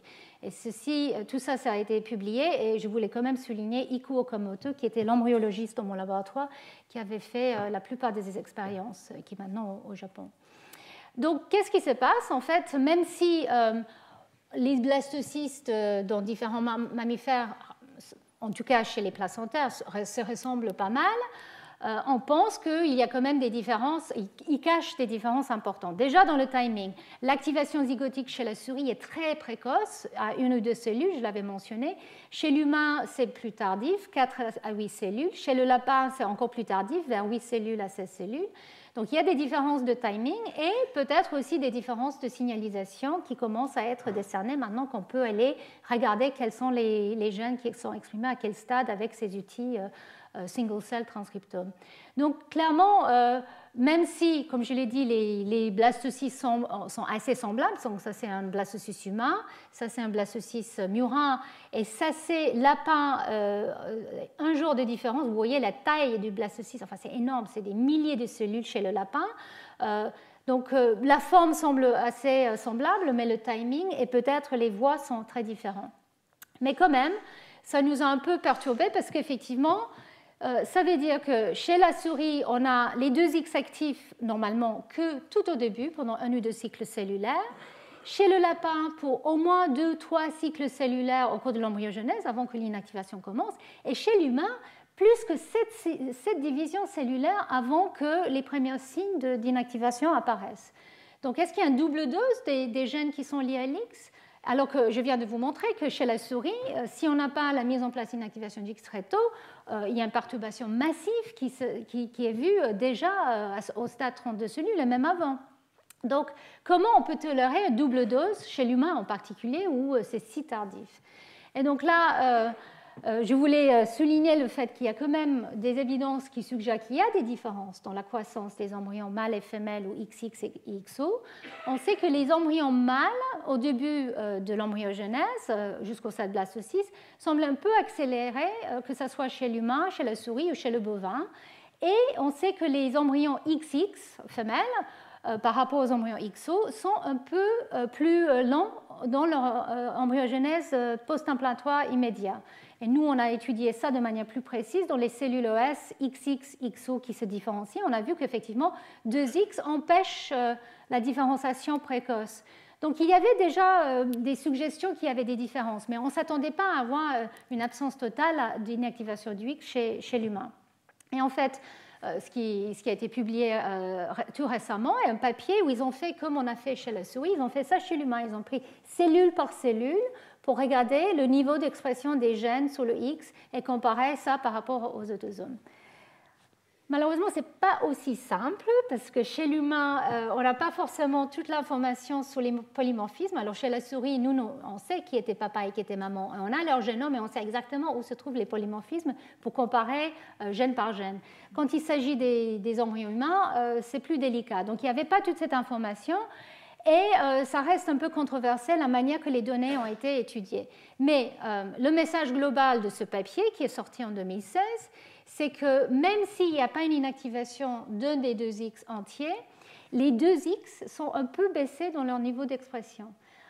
Ils ont regardé au niveau du messager, ils n'ont pas regardé au niveau du transcrit naissant. Au niveau du transcrit naissant, enfin si, ils ont regardé comme nous, mais ils ont vu la même chose que nous, qu'au niveau du transcrit naissant, ils ne voient pas une inactivation au niveau du transcrit naissant chez l'humain jusqu'au stade de jour 7. Par contre, quand ils regardent le messager, qui est la forme épicée de l'ARN, là, ils voient qu'il y a une baisse dans le niveau de l'expression des gènes sur le X chez les femelles par rapport aux mâles. Donc, il y a une compensation de dose qui est mise en place néanmoins. Alors, est-ce que c'est un processus à part qui n'a rien à voir avec XIST? Est-ce que ça, c'est un phénomène, on va dire, ancestral qui est là et qui a été dépassé après par l'inactivation du chromosome entier par XIST? Ou est-ce que c'est XIST qui est quand même là, bien présent, mais je ne sais pas si vous avez remarqué quand je vous avais montré les embryons humains, XIST était là, mais il était moins bien collé au niveau du X, il était un peu plus flou. Donc l'idée, c'est que peut-être XIST est là, mais il n'arrive pas à s'associer correctement au niveau du X, et donc il n'arrive pas à inactiver les gènes complètement, mais peut-être il les inactive un tout petit peu. Donc on a un peu une baisse d'expression des gènes, mais ce n'est pas entier encore, et c'est qu'après que ça devient beaucoup plus efficace. Alors il y a des papiers qui sont sortis depuis qui suggèrent que ce n'est pas tout à fait vrai, ce qui a été publié là, que l'interprétation n'est pas juste, et que ce qu'il faut, c'est une analyse gène par gène en contrôlant bien pour les changements au niveau global transcriptionnel. Un peu comme ce que je disais tout à l'heure avec l'hypothèse d'Ono, on ne peut pas être totalement sûr de ce qui se passe, surtout quand on n'a pas forcément une profondeur, enfin une expression, on va dire, importante d'un gène et une profondeur de séquençage et des polymorphismes suffisants pour vraiment distinguer les deux allèles dans chaque cellule. Et donc, de manière ultime, pour tester comme on a fait chez la souris, on devrait déléter XIST pour voir s'il y a un impact, oui ou non, sur la concentration de dose. Donc, bien sûr, chez l'humain, ce n'est pas quelque chose qui est prévisible. Par contre, chez les singes ou Iku Okamoto, justement, mon collègue est en train d'étudier toute la mise en place de l'inactivation du X chez le singe, chez le macaque. Là, on peut envisager la délétion de XIST pour voir les conséquences. Donc, ça, c'est, je pense, dans l'avenir. Voilà, et donc là, je pense que je ne vais pas, parce que je dépasse mon temps, la question de pourquoi X ne décore pas complètement le X et n'inactive pas complètement le X à ces stades précoces reste ouvert. Et il y a une étude par le laboratoire de Claire Rougeol qui a montré qu'un autre ARN non codant est là peut-être pour empêcher X de faire tout son travail. Et Claire Rougeol elle-même va venir nous parler de ça au colloque que j'organise en mois de mai. Donc voilà, pour terminer, on a regardé donc plusieurs espèces et on voit que le degré de compensation de dose et la manière que c'est mis en place sont extrêmement différents, même entre les éthériens. Et donc, chez les marsupiaux et les monotrèmes, comme vous imaginez, c'est encore plus différent. Et chez les marsupiaux, nous savons qu'il n'y a pas de gène XIST. Et il y a un autre ARN non codant qui s'appelle RSX. Et là aussi, peut-être il est impliqué dans l'inactivation du X. C'est une question qui reste, qui est encore explorée. Mais le message qui sort de tout ça, c'est que c'est très souvent ces ARN non codants qui semblent être mis en œuvre pour évoluer des manières de faire la compensation de dose au niveau d'un chromosome entier. Que ça soit XIST ou RSX ou les gènes ou les ARN ROC chez la drosophile, on les retrouve de plus en plus souvent. Et ils sont peut-être faciles à inventer, souvent via les reliques des rétrotransposons au cours de l'année dernière.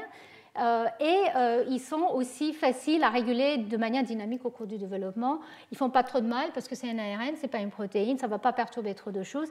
Et ils peuvent rester au niveau du noyau et s'associer en cis à un chromosome, ce qui est quand même assez important pour mettre en place un système qui va mémoriser une inactivation, par exemple, d'un chromosome X, que ce soit via XIST ou RSX. Donc là aussi, le découvreur de RSX va venir parler au colloque du 14 mai. Et vous allez, j'espère, entendre plus sur cet ARN. Donc voilà, le résumé ici. J'ai dépassé le temps, donc je ne vais pas aller trop en détail. Je vous le laisse. Mais j'espère que je vous avais montré que en plus de cette variabilité, grande variation de manière de déterminer le sexe, maintenant on a aussi tous les variants pour arriver à avoir une compensation de dose. Cette compensation de dose des chromosomes sexuels semble assez importante pour les différences entre les deux sexes. Pour cette surexpression à partir du X qui a été suggérée par Ono, ça reste une question à débattre. Et il y a des gènes clairement qui sont sensibles, comme je l'ai mentionné. Mais en tout cas, pour l'inactivation du X chez les mammifères, chez la souris, il semblerait que cette compensation de dose est absolument critique et nous commençons maintenant à voir la clé sur les voies moléculaires qui sont perturbées quand cette compensation n'a pas lieu comme il faut. Et enfin, j'ai terminé en parlant des ARN non codants. Donc les facteurs qui sont recrutés par ces ARN non codants et les changements qui ont lieu au niveau des chromosomes sexuels, ça c'est les questions que je vais explorer la semaine prochaine. Voilà, merci beaucoup.